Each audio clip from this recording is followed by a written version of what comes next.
Atenção internautas de todo o mundo, para o toque de 5 segundos.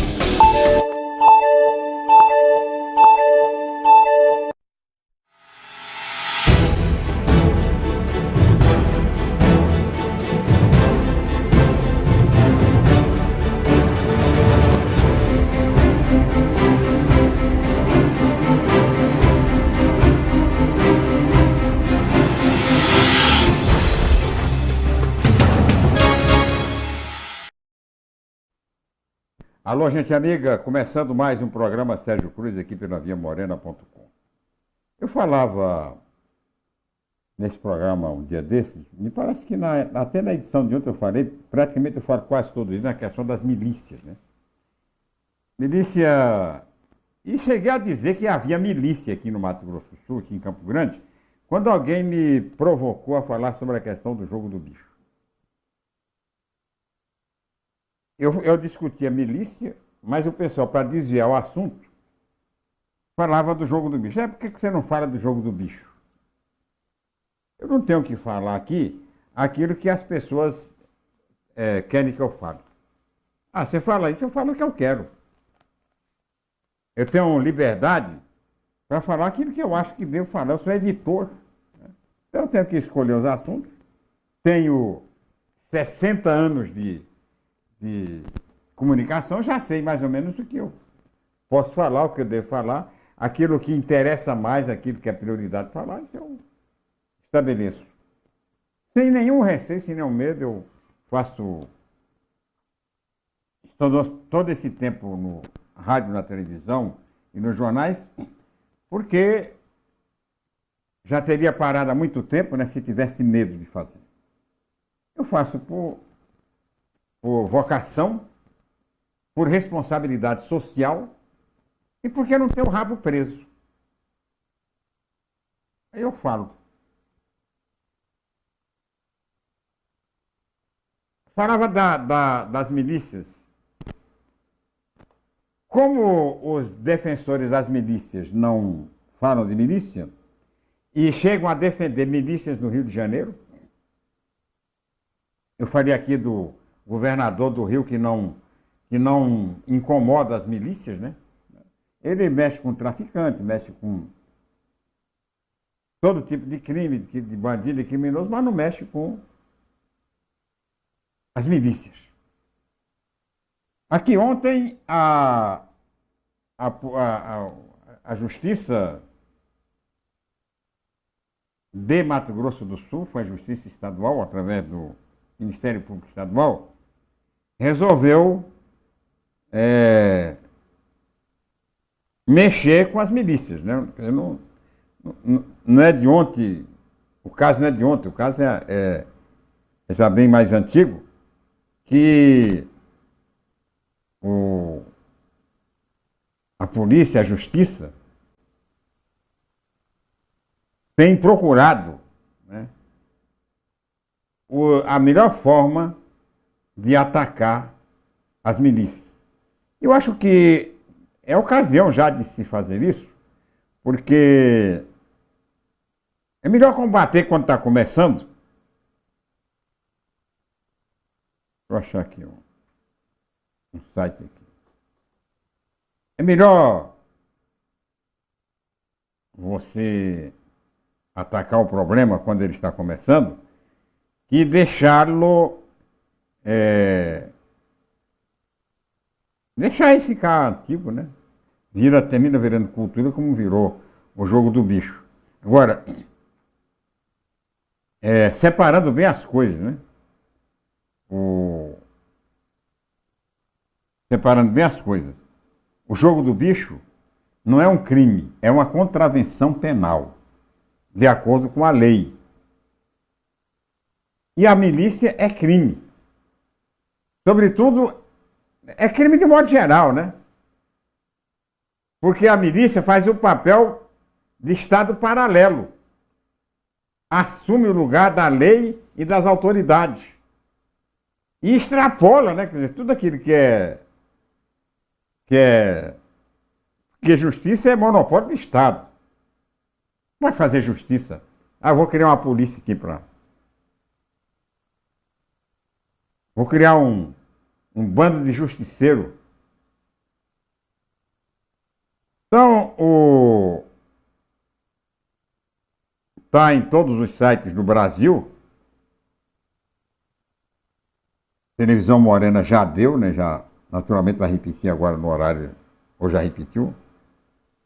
O caso da operação deflagrada nesta sexta-feira em Campo Grande, que prendeu, além do empresário Jamil Nami, o filho dele, o Jamil Nami Filho, 4 guardas municipais, 3 policiais civis e um policial federal por envolvimento em uma organização criminosa que estaria ligada a execuções da capital. É uma verdadeira milícia, né, milícia da violência mesmo. Né? Toda milícia é violenta, mas essa aqui é violência física. Foram presos Vladenilson Medo, Frederico Maldonado, Márcio Cavalcante. Eu estou lendo aqui no jornal Mídia Max. Os guardas municipais Igor, Arantes, Ronaldo e Peixoto, além de um policial federal que não teve o nome divulgado. A operação cumpriu 44 mandatos, sendo 13 mandados de prisão preventiva, 10 de prisão temporária e 21 de buscas e apreensão. 17 equipes envolvendo Garras, GAECO e Choque estão na operação. Vlad já havia sido denunciado em 2012 pelo GAECO por fazer parte de uma organização criminosa para a prática de crimes de corrupção, corrupção passiva e ativa, além de jogos de azar. Em 2008, ele foi preso junto com Wilson Figueiredo no Paraguai, na casa de um pistoleiro conhecido como Betão. Esse Wilson Figueiredo foi morto.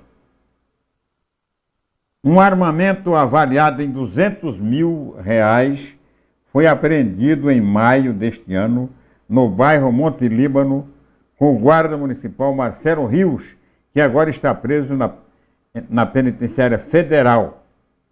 O armamento que foi apreendido foi enviado à Polícia Federal de Brasília para passar por perícia. Os laudos da PF indicaram que o arsenal apreendido teria vindo de 3 países: México, Filipinas e Estados Unidos. Tem mais coisa aqui. Rafael Antunes e Robert Vitor também foram presos na época. Todos eles foram expulsos da Guarda Municipal.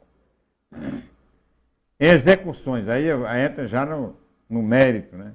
Matheus Coutinho Xavier foi assassinado em frente à casa dele com 7 tiros de fuzil na cabeça e na época de sua execução, no dia 9 de abril, foi levantado que a arma usada no crime poderia ter ligação com o armamento usado na execução de Wilson Figueiredo, que foi assassinado em junho de 2018.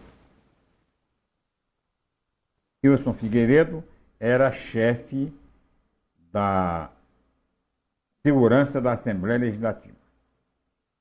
O carro em que Wilson estava foi surpreendido na Avenida Guaicurus e alvejado por diversos tiros de arma de grosso calibre, entre elas um fuzil. Aproximadamente 18 cápsulas foram recolhidas pela perícia no local. Depois de ser atingido, o veículo que ele dirigia bateu contra o muro de uma casa.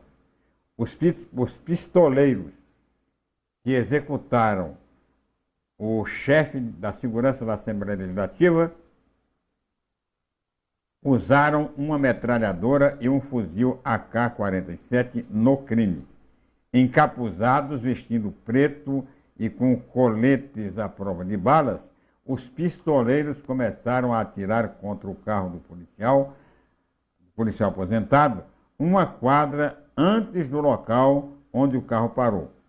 Nas imediações da rua Piracanjuba, na região, o carro usado na execução de Wilson, um Fiat Toro, foi encontrado incendiado.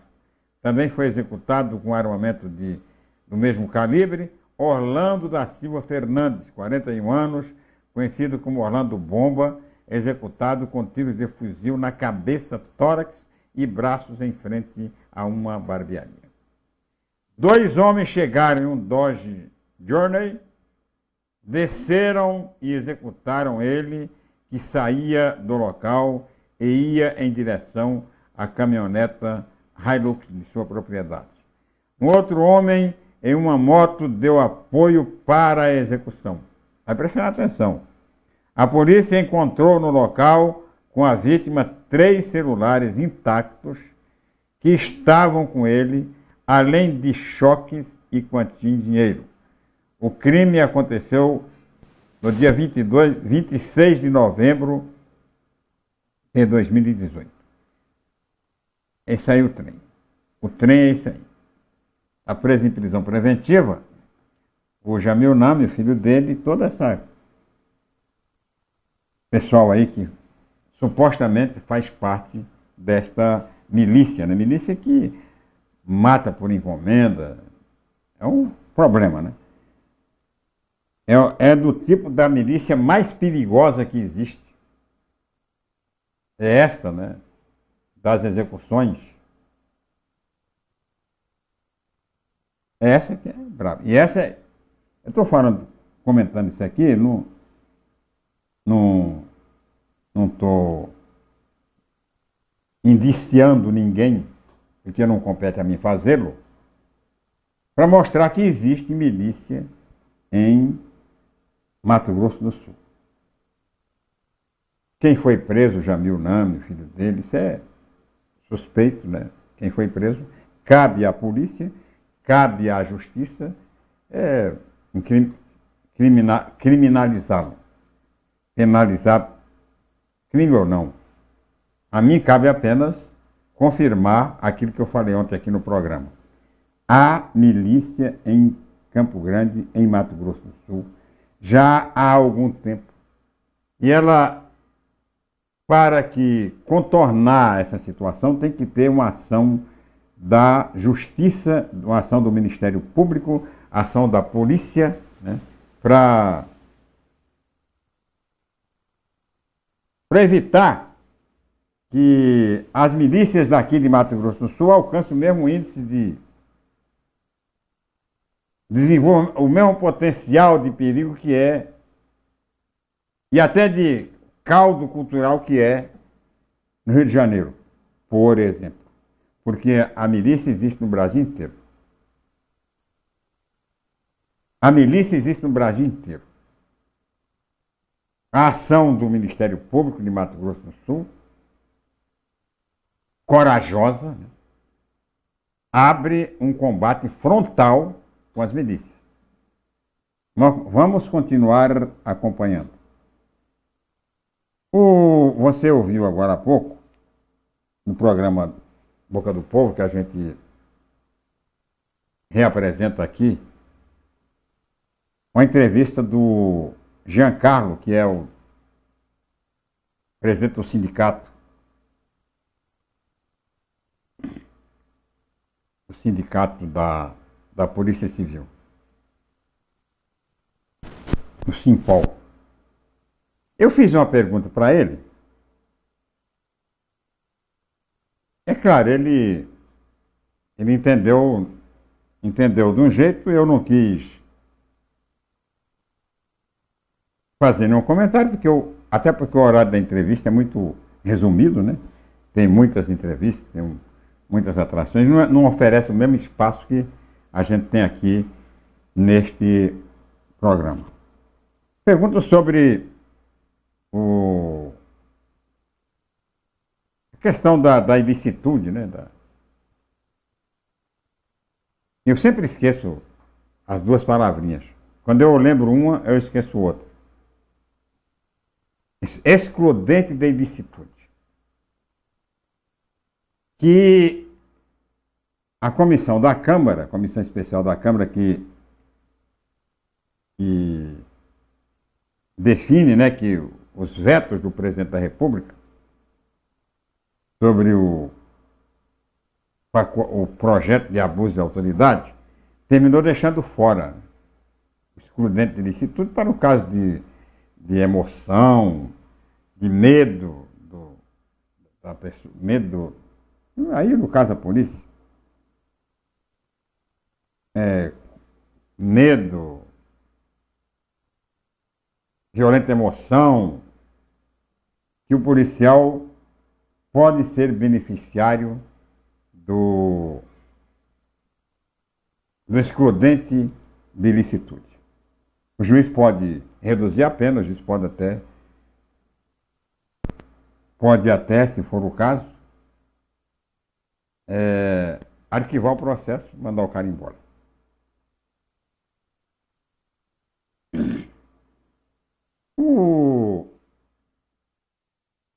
Eu não vejo muita diferença em deixar e tirar. O problema é que a gente vive no Brasil um estado onde a sociedade não acredita na polícia 100%. Não existe uma polícia aqui no Brasil que a gente possa dormir tranquilo. Não, vou dormir porque não vai acontecer nada, a polícia está... Não existe aqui uma polícia... Não existe lugar do mundo a polícia ideal. Não existe nada ideal. Mas que existisse pelo menos uma polícia que evitasse o comprometimento direto com o crime. Como existe a polícia canadense, né, que é uma das mais... até a polícia americana mesmo. E a pergunta que eu fiz foi citando dois fatos muito recentes. Um da Polícia Civil, que foi o envolvimento dos policiais com o tráfico, né, de cocaína lá em Aquidauana. Aconteceu há pouco tempo, o delegado guardou a cocaína na delegacia, depois vendeu. Houve uma venda, né, dessa cocaína e tal, tráfico. E os policiais foram indiciados por causa disso. Estou vendo no jornal Correio do Estado de hoje aqui, ó, a prisão de alguns policiais militares presos por desvios de contrabando em Barreira. Suspeitos de corrupção, 6 foram detidos pela Corregedoria. Aí você autoriza um policial, a polícia de um modo geral, com essa questão da ilicitude aí. Como é que você pode autorizar um cidadão, um cara desse a matar? Não matou, não tem problema.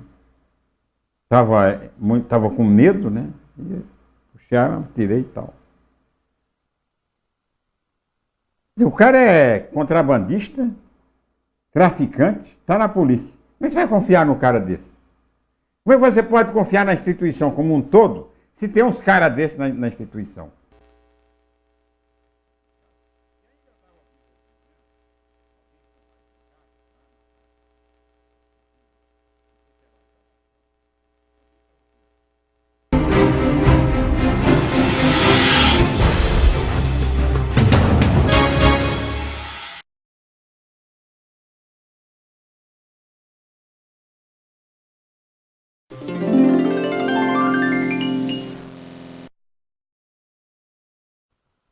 Então, o cara, ouvindo o rádio, era o rádio ou era não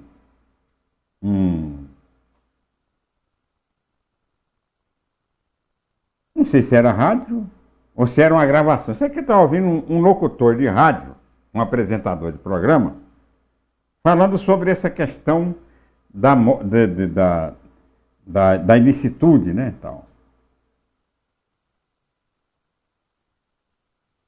Contando a história de um cara, né, de um bandido, né, dois bandidos entraram num determinado lugar, estava ele lá, mais duas pessoas, e o bandido terminou atirando, matando um, ferindo o outro, e ele reagiu e terminou desmobilizando um bandido, o outro fugiu, uma história dessa aí, da crônica policial.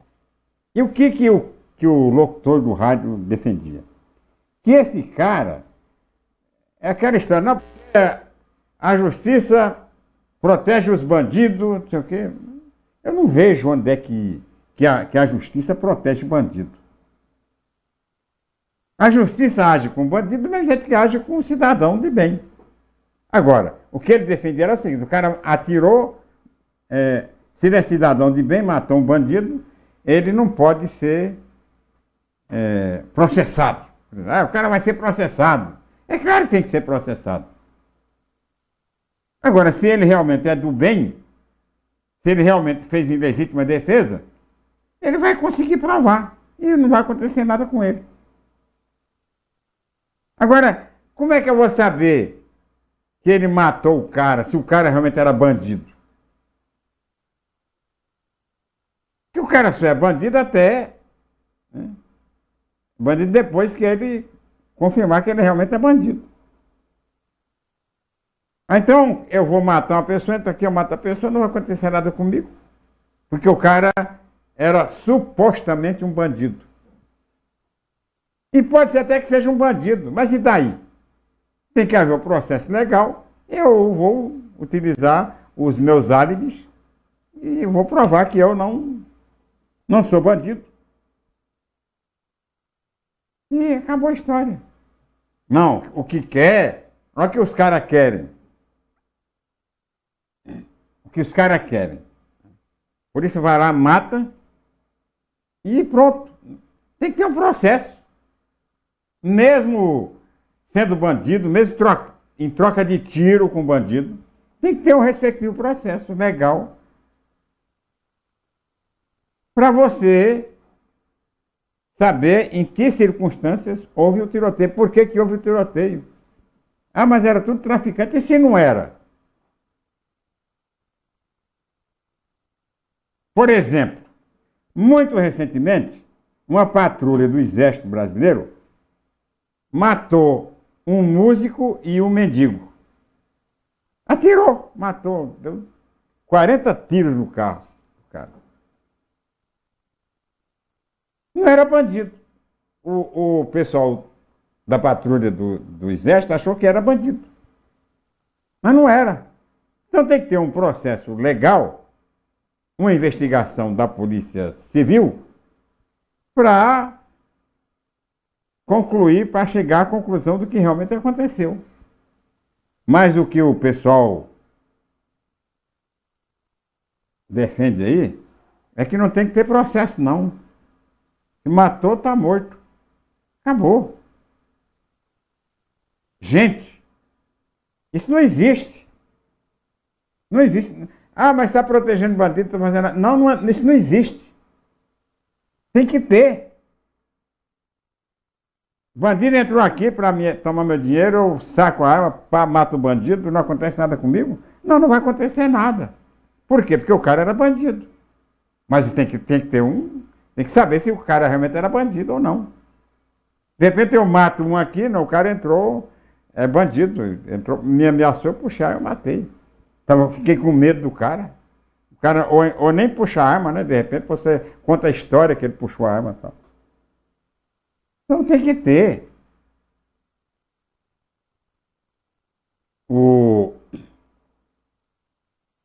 Tem que ter.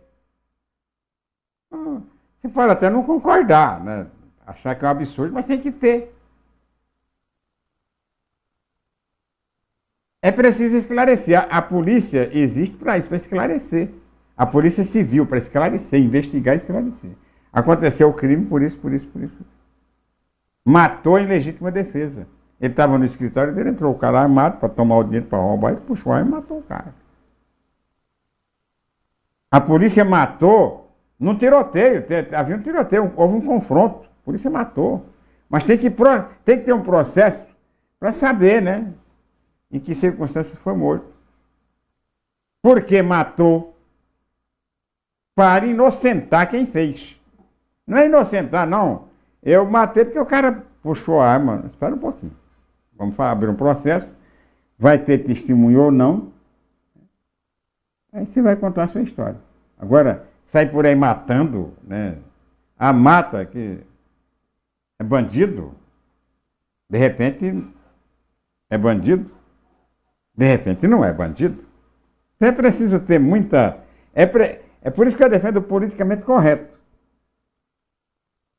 É bandido, tudo bem, matou um bandido. Mas vamos saber se era bandido mesmo. E se não era? Se não é bandido, se o cara não era bandido, mas não era. A menininha que morreu, a Thaís, Ágata, morreu no Rio de Janeiro, não era bandida.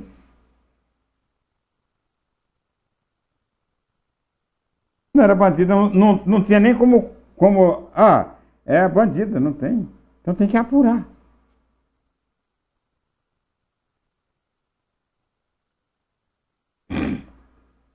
Cadê meu piscinês aqui?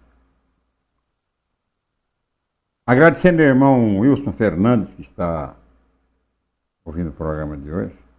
Cumprimentar a comadre Cristiane, que está aniversariando hoje, com um abraço aqui do Edson, o Índio, do Ian, de todos nós aqui, e das duas ferinhas que estão lá em casa. Parabéns, dona Cristiane, pelo seu aniversário.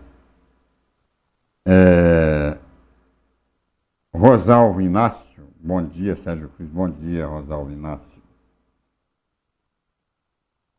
Eu só dizer um detalhe. A Rede Globo colocou a fala do ministro Barroso só do mensalão em diante. Mas ele falou sobre a corrupção no Brasil desde a ditadura. Eu assisti ao vivo. Acho que muitos acreditam que a corrupção só aconteceu no governo do PT. Ninguém acredita nisso. Muitos defendem que o PT é o pai da corrupção.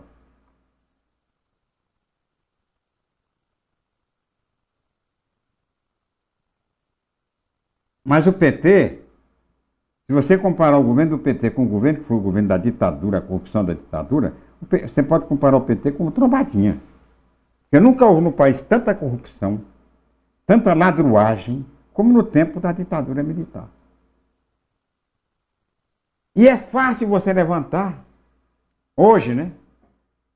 Na época não era quase impossível. Mas hoje é possível. Porque hoje a história está sendo contada. E não é a história contada pela esquerda, pela direita, pelo centro, pelo raio que o partas. É a história daquilo que aconteceu, contada pela imprensa. Pega os jornais da época. Mesmo com toda a censura, você vai encontrar lá, né? Tudo aquilo de mal feito, tudo aquilo de tirano, tudo aquilo de enganação que foi o regime militar, que foi a ditadura militar. Eu ouvi ontem o que o Barroso falou. Aliás, as pessoas me criticam porque eu defendo a história do politicamente correto, que foi o que defendeu as esquerdas, que defendeu o Fernando Henrique.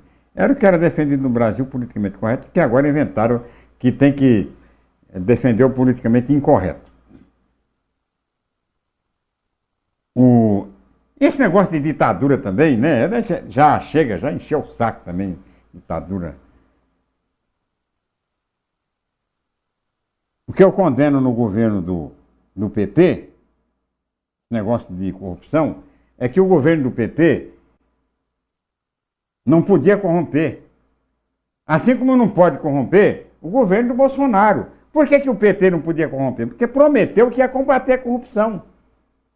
Era compromisso do PT, e eu vivi isso, de combater a corrupção. O Lula usou, inclusive, a figura dos 513 picaretas do Congresso Nacional, não sei o quê. Era fundamental, era doutrinário, era compromisso do PT combater a corrupção. E não combateu nada, estimulou, aumentou a corrupção. Só isso. Se o PT não tem corrompido, mas não tem prometido que ia combater, não tem problema nenhum. Como prometeu e tem prometido o Bolsonaro, de combater a corrupção. Então a gente cobra dele isso. Osman Carlos. Boa tarde, companheiro. Caro Sérgio Cruz, não é bem assim. Um policial em operação, caso leve a óbito o delinquente, passa pelo processo, mas é pela circunstância do fato é que poderá ser beneficiado ou não pelo excludente de ilicitude. As pessoas ficam distorcendo sobre a morte da menina do Rio de Janeiro, mas este caso foi caso de bala perdida. Ninguém apontou e atirou para ela. Eu concordo, bala perdida. Agora tem que... A bala perdida não caiu do céu, Osmar. A bala perdida saiu de algum cano, de alguma arma. Então tem que investigar. A bala é perdida, então não tem autor, ninguém... A bala é perdida. Claro que tem. Hoje nós temos métodos modernos para saber de onde o tiro saiu, quem atirou. Tem que apurar sim, ué. Ah, porque é perdido e não vai apurar. Tem que apurar sim. Pode não acontecer nada com quem atirou, mas tem que apurar. Com relação ao devido processo legal, no caso da ilicitude aqui, excludente de ilicitude, é o que eu falei, tem que ter o processo. E também não falei que não ia ter o processo. Alguém que defendeu que não deve haver processo. Contei a história do áudio que eu ouvi de manhã. O cara, o colega nosso de rádio, num programa de rádio, defendendo que não haja processo. É claro que tem que haver processo legal. O cara tem que provar que ele foi a legítima defesa. Tem que provar. Olha, eu fui atacado. Não vejo nada. Como eu não vejo nada de importante, colocar isso na lei. A lei, o Código Penal que já existe, é o artigo 23, né? Já é completo. Não precisa aumentar isso aí. Não precisa aumentar mais, precisa dar mais liberdade, né? Tem que ter o mínimo de repressão. O cara não ser feito louco atirando. Não é, quando eu falo feito louco atirando e matando gente, não me refiro à instituição policial e a polícia de modo geral. Mas tem uma parcela na polícia que faz, que aproveita a lei para cometer crime. Tá aí, ó, o cara traficando cocaína, apreendida, na cadeia dele, tá lá 100 quilos de cocaína, fala, vou negociar isso aqui e vendeu. Você pode confiar uma arma na mão de um cara desse? Não dá para confiar. Tá aí, os policiais presos por contrabando. Você pode confiar? Não dá para confiar. Então tem que ter o mínimo de freio para evitar que isso aí se transforme, que o crime se transforme na verdadeira liberalidade. Sai matando por aí? Não, estou matando protegido pela lei. Esse aqui é o absurdo que eu acho. Mas eu quero falar hoje do julgamento que o Supremo Tribunal está realizando, começou ontem, sobre a delação premiada, quem deve ser ouvido primeiro, o delator ou o delatado. É esse assunto que eu quero conversar com vocês, depois do tempo em Brasília e no Mato Grosso do Sul.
Quando o Heitor nasceu, eu fiquei na enfermaria com mais 5 mulheres, né? E todos bebês prematuros, que por algum motivo estavam lá mais tempo. E aí eu via que as mães já não conseguiam tirar tanto leite, eles não podiam mamar, então não tinha aquela produção, né? Porque é importante a sucção do bebê para a produção do leite.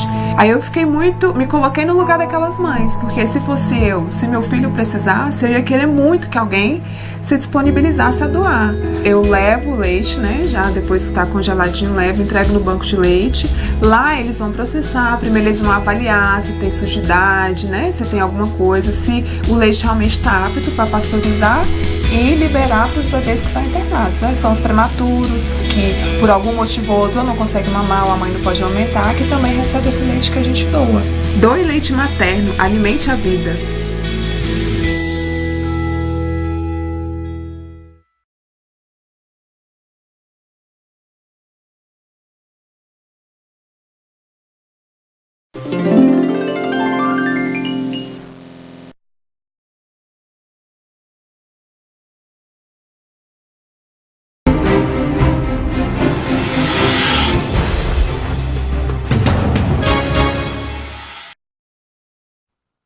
Pois é, voltando com o programa Sérgio Cruz, aqui pela viamorena.com,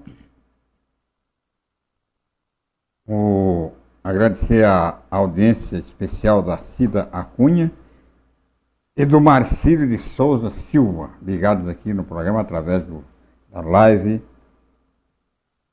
da Via Morena. O Supremo Tribunal Federal iniciou ontem o julgamento de uma questão processual da delação premiada. O que está sendo julgado? Quem deve ser ouvido primeiro?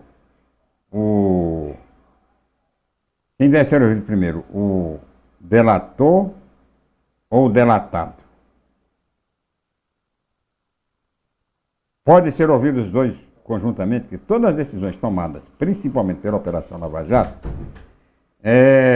decidiram ouvindo os dois mais ou menos em conjunto. Não houve essa preferência, né, de se ouvir primeiro o delator, para depois, finalmente, ouvir o delatado.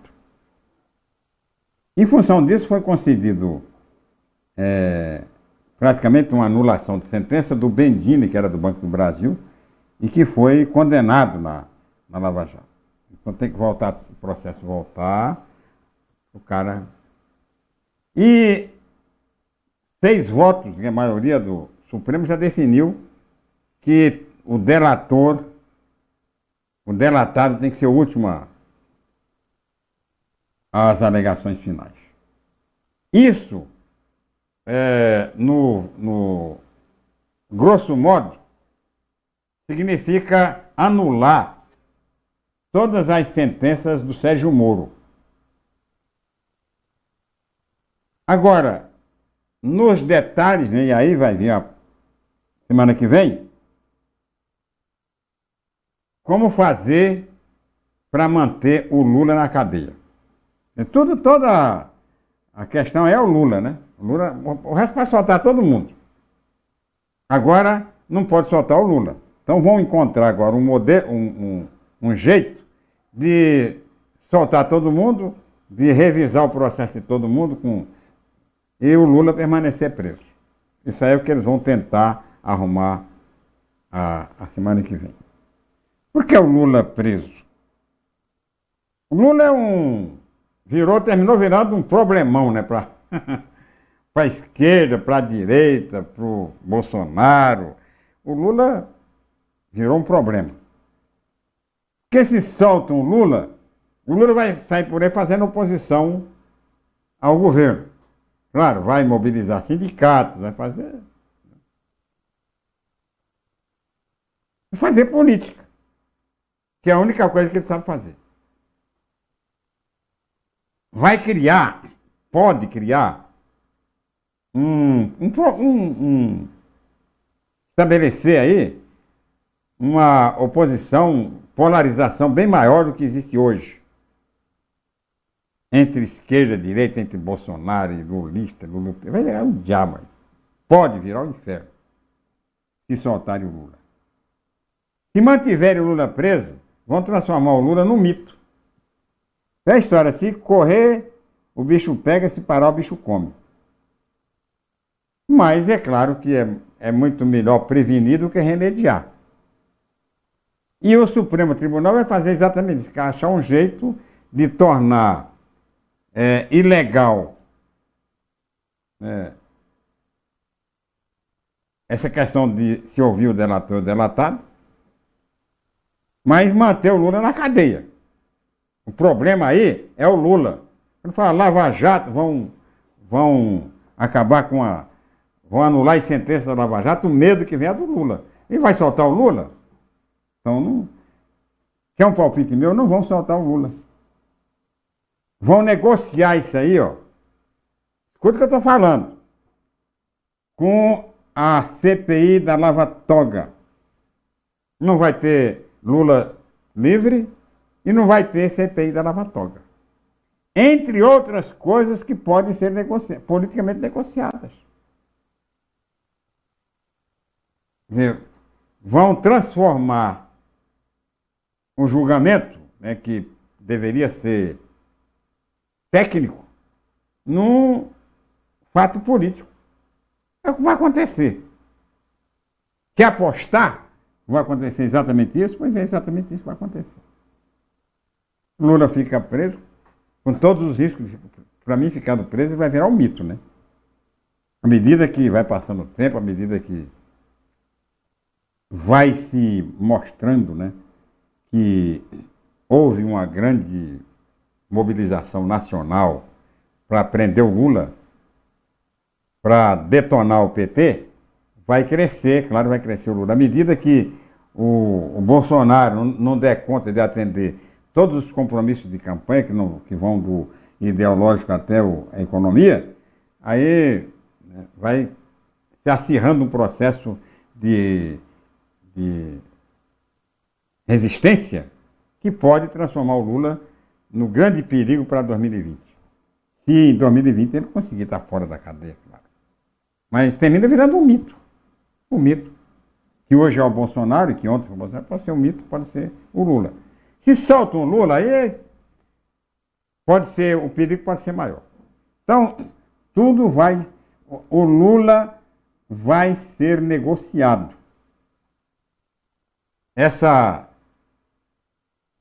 Esse impasse que surgiu no julgamento do Supremo Tribunal Federal, onde alguns ministros defenderam simplesmente anular as sentenças, e outros defenderam uma solução intermediária, tal, vamos deixar assim, começar a partir de agora, tal. Isso leva exatamente e não é medo do Supremo, não. O Supremo vai aproveitar um caso jurídico para transformar num caso político de interesse do próprio Supremo e da própria Justiça. E do próprio governo, porque o governo também não quer saber dessa CPI Lava Toga, não. Mas o governo pode usar essa CPI levatória politicamente. E com muito mais legitimidade, porque o governo não tem responsabilidade jurídica. A responsabilidade do governo é política. Então, o que vai acontecer é exatamente isso. O Lula, em que pese a grande torcida dos petistas, o Lula vai continuar na cadeia, vai continuar preso.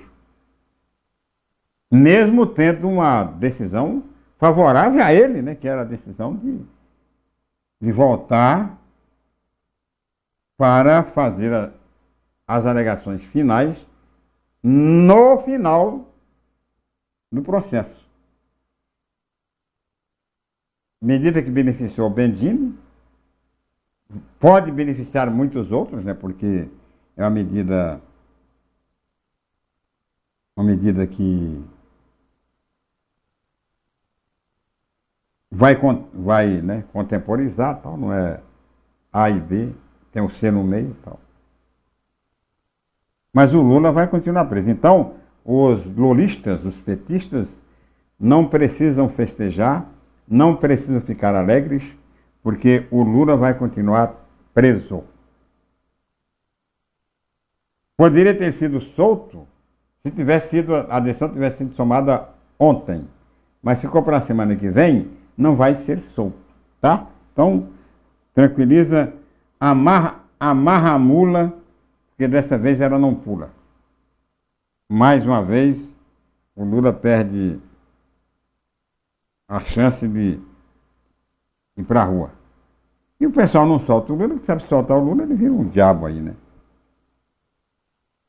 Nessa carência de liderança de oposição, com a dificuldade que o Bolsonaro tem de assumir o governo, que o Bolsonaro tem de governar para a maioria,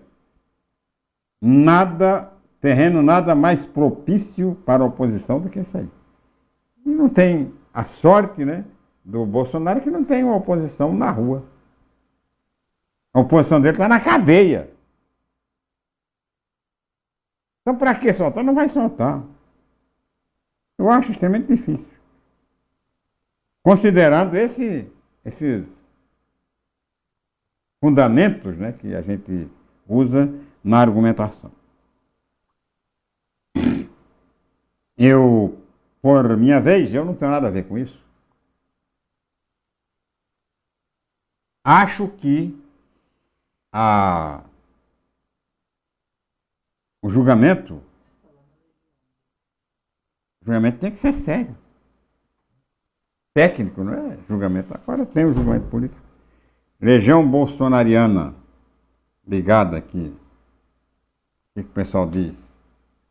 Ao seu Antunes Lacerda. Boa tarde, Sérgio Cruz. Falei, está falado, Pica-Pau. Ricardo Rodrigues. STF está roubando dos brasileiros. Cabe chamar a Corte Internacional? Etereldes Ferreira, perfeito. Não sei porque é perfeito, né? Também não sei onde é que o Ricardo chegou a essa conclusão de que a STF está roubando dos brasileiros. Não sei onde é que está esse roubo, né? Não sei onde está roubando. O que o STF está fazendo é um julgamento político que não é. E arrumando um jeito de não criar dificuldades para o ex-presidente Lula continuar preso. E é isso que vai acontecer. O que você acha? Você acha que ele vai ser solto? Não vai. Estou torcendo para ele ficar na cadeia? Não.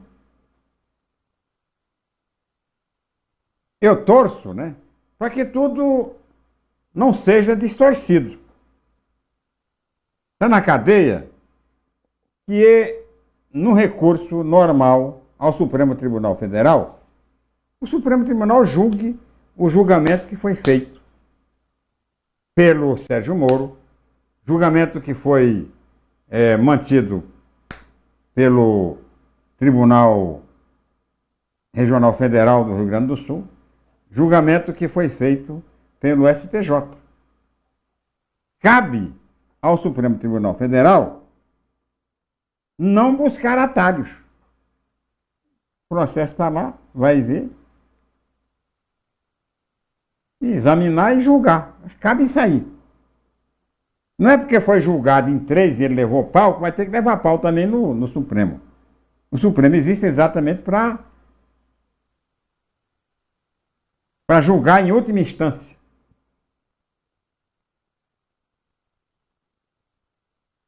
Agora, não vai ser julgado em última instância tão cedo e não vai ser solto. Quem estiver esperando o Lula na porta da cadeia pode armar acampamento, porque não vai ser solto tão cedo. Agora, que é um rabo de foguete, né? O que vão fazer com o Lula é que não sabe. Lula preso, não, Lula solto, vira um bicho. E Lula preso vira um mito.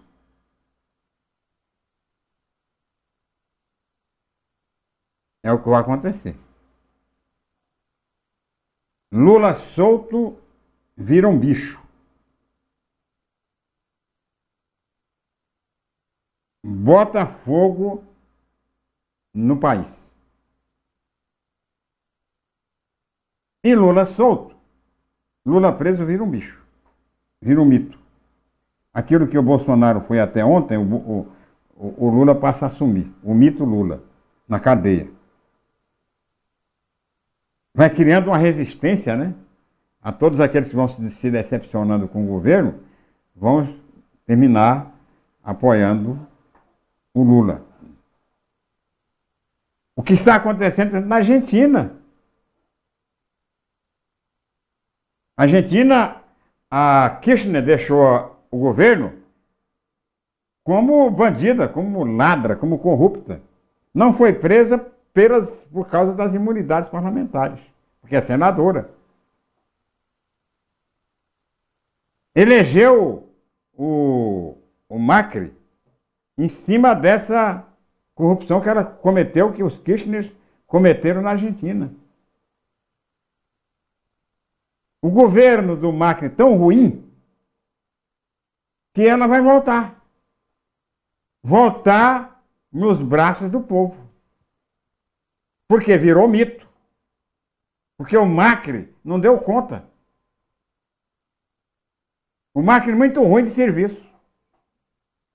Então é o que pode acontecer aqui no Brasil. Mais cedo ou mais tarde. Bem, no final do programa de hoje, quero agradecer às pessoas que estiveram comigo durante todo esse tempo, que eu vou ficar fora do rádio, da comunicação social, inclusive já me despedi hoje do programa Boca do Povo, na difusora, e para voltar, né, pelo menos eu espero que Deus me dê força e vida, para voltar no final do mês de outubro. Começo de novembro, quero estar de novo, apresentando esse programa aqui e apresentando com B de Paulo o programa Boca do Povo na difusora. Vou estar embarcando para São Paulo amanhã. De lá, talvez, né, faço uns lives lá para o pessoal. Vou cuidar da minha saúde, eu estou com um problema de saúde, vou passar por uma cirurgia de médio risco na terça-feira, ao meio-dia, na Beneficência Portuguesa. Então vou dar uma folga, né, para vocês que acompanham esse programa todo dia. No lugar deste programa, vai ser reapresentado o programa Boca do Povo, tá?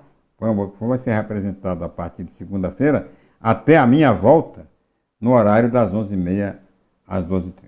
Quero agradecer a todas as pessoas que participaram desse programa, que gostam ou que não gostam do programa, que gostam ou que não gostam de mim, que eu vou ficar com muita saudade deste momento. Eu gosto demais, eu faço isso aqui por amor, por diversão, por vocação e por gostar das pessoas.